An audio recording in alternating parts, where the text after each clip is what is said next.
Welcome to First But Last, brought to you by the Wyoming Humanities. I am your host, Emmy DeGrappa.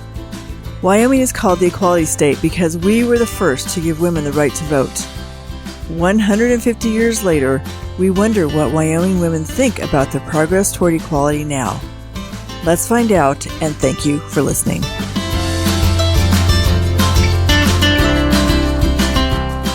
Today, we are talking to Jen Simon.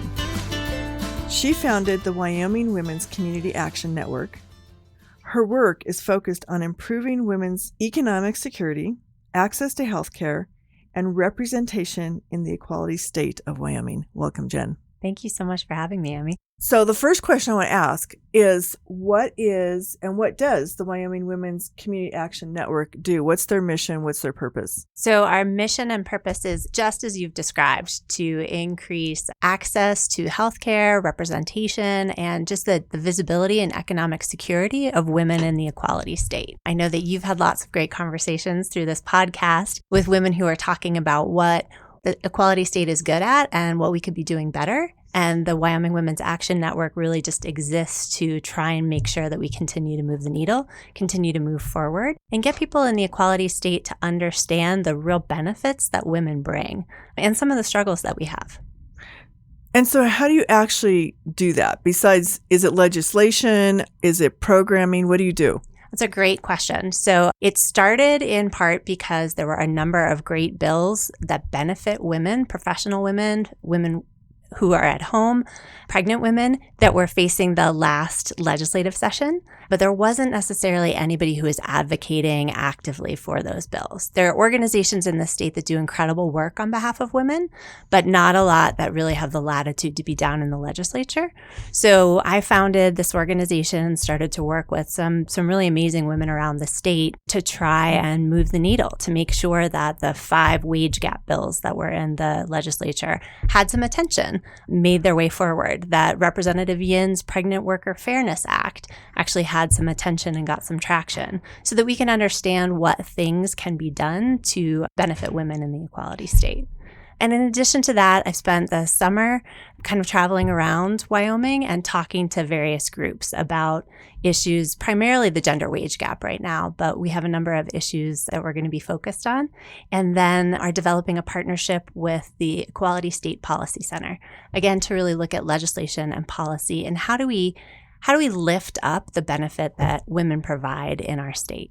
So tell me the top 5 issues on gender inequality. What are they? Is it jobs? Is it the fact that women are the nurturers and stay home and take care of kids and that they have kids? What are the other things? Well, so I'm just picking up on the point that you just made, which is a great one.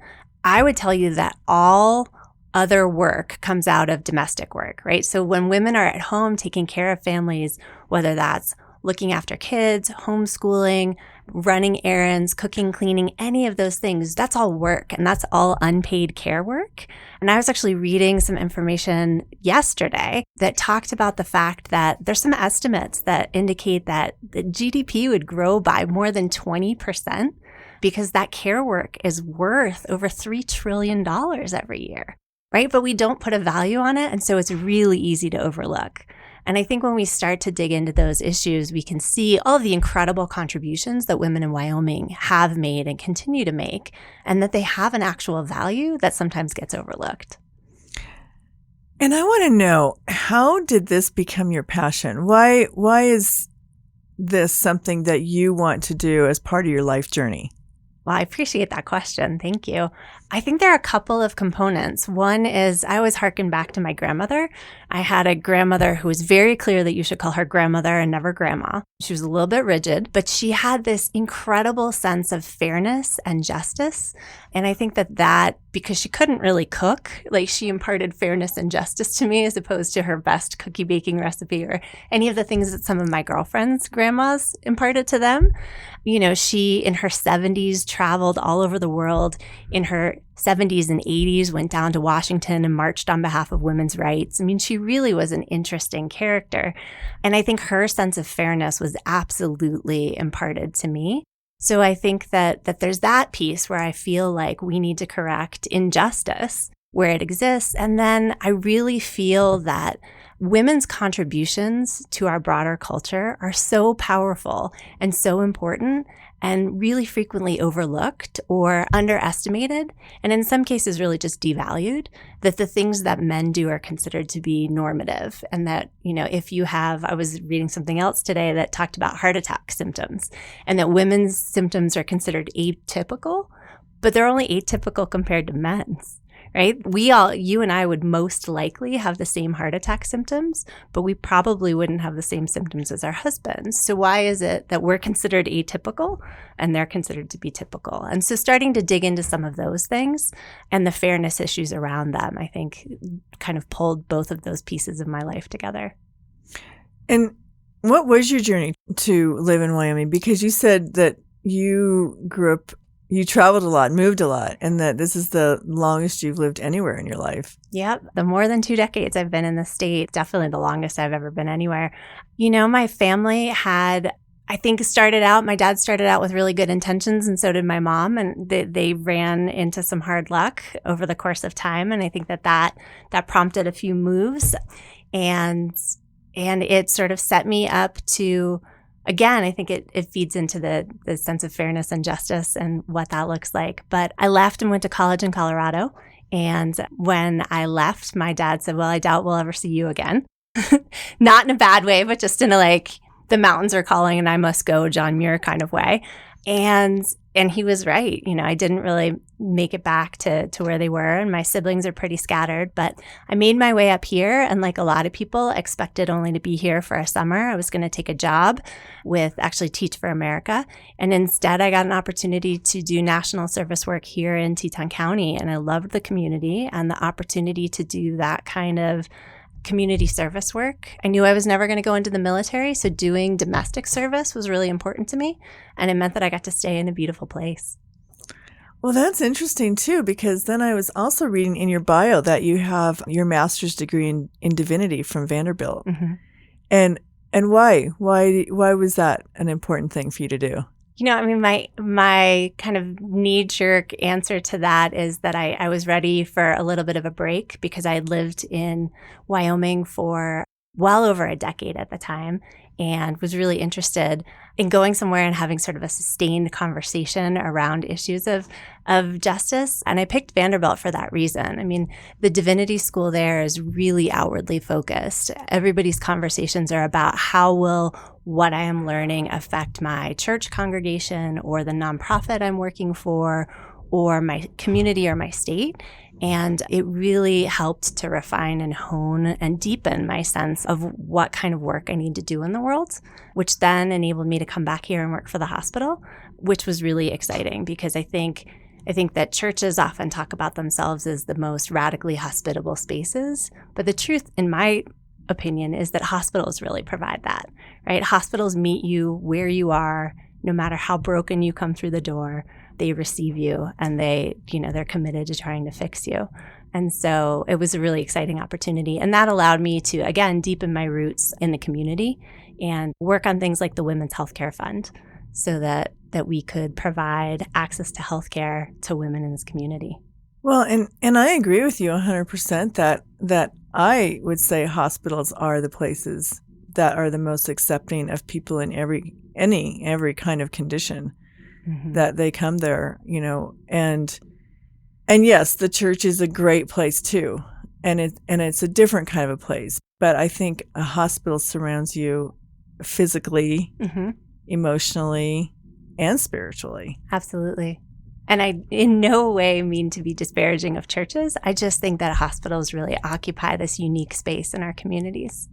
Well, tell me about the program that you worked on at the hospital that was really a new program for seniors.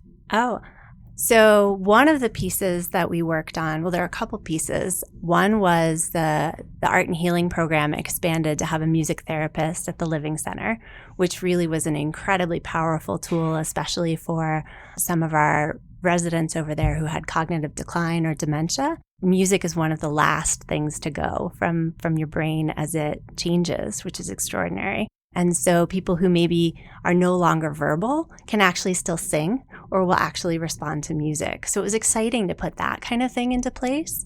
But I was also really fortunate to get to work on We Care for Seniors, which was a community-specific purpose excise tax initiative to really highlight the benefit that a nursing home has for our community and to raise the funds to build a new one. And they've broken ground over there, and there's some really incredible opportunities for our aging population. I think the other benefit that I was hoping would come out of that is that we'd really see those folks, right? See the contributions that they've made and be clear that this is an important, vibrant part of our community. Well, just springing from that, because it makes me think about that was creativity and compassion at the same time that you put into that project. So what creativity and compassion that you're dreaming of for the Wyoming Women's Action Network? I love this question. Thank you.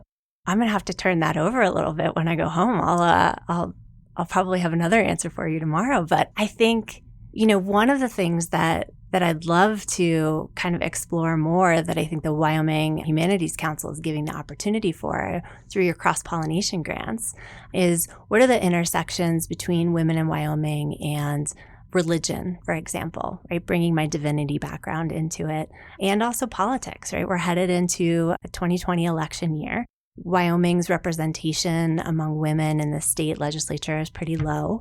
What are the intersections between women, how we're represented, and the religious piece of it? Is there an opportunity to kind of explore that and talk to women around the state about where they see themselves in that intersection?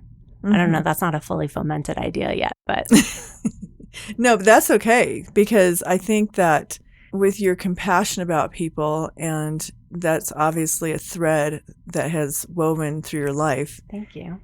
That I think that, it just takes that creativity to think, what is that piece that isn't there yet? That, the piece of the puzzle or the dot that needs to connect the other dots.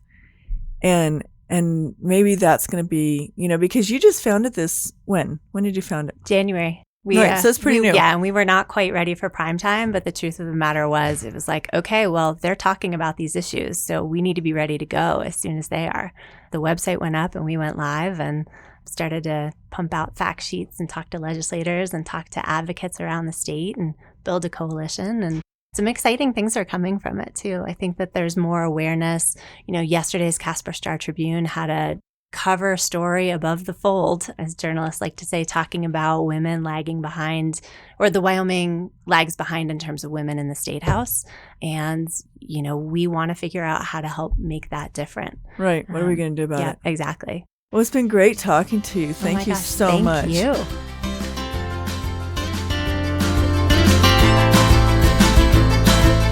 Thank you for listening to First But Last, brought to you by the Wyoming Humanities. Please join us again next week as we continue our conversations with women from around the state. You can also find us at thinkwy.org, where we continue the conversation on our blog about the history, journey, and the challenges of Wyoming's intrepid women living in the equality state. And if you enjoyed this episode, please subscribe to the show and leave us a review on iTunes. Thank you for listening.